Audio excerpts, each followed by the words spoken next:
এই এলেকাত পূৰ্বৰে পৰা এনেকুৱা ড্ৰাগছ সেৱনকাৰী কোনো নাছিলে।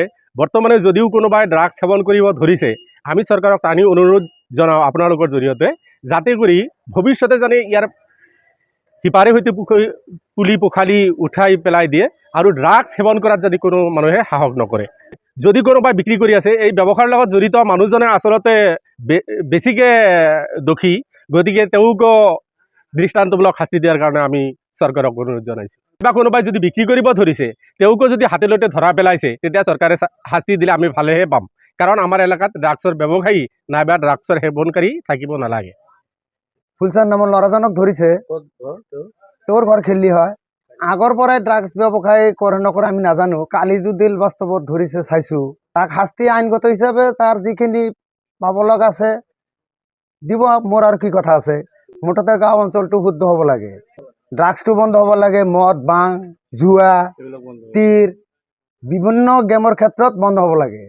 আৰু যিবিলাক গাৰ্জিয়ান আছে, গাৰ্জিয়ানৰ ল'ৰা ছোৱালীবিলাকে এনেধৰণৰ ব্যৱহাৰ মদ ভাং জুৱাৰ লগত জড়িত আছে, প্ৰত্যেকজন গাৰ্জিয়ানে তাৰ ল'ৰা ছোৱালীৰ তত্ত্বাৱধান লোৱাটো কৰ্তব্য।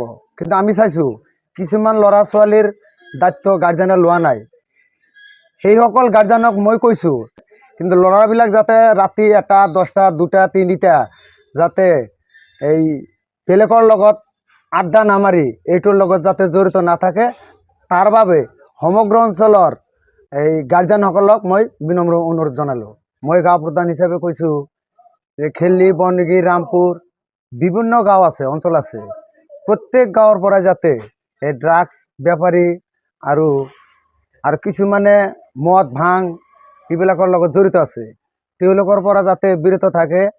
আৰু সেইটো বিৰত থকাৰ কাৰণে চৰকাৰী পক্ষক আমি বিনম্ৰ অনুৰোধ জনাইছোঁ আইনগত হিচাপে তাৰ যাতে কটকটীয়া ব্যৱস্থাটো লয়।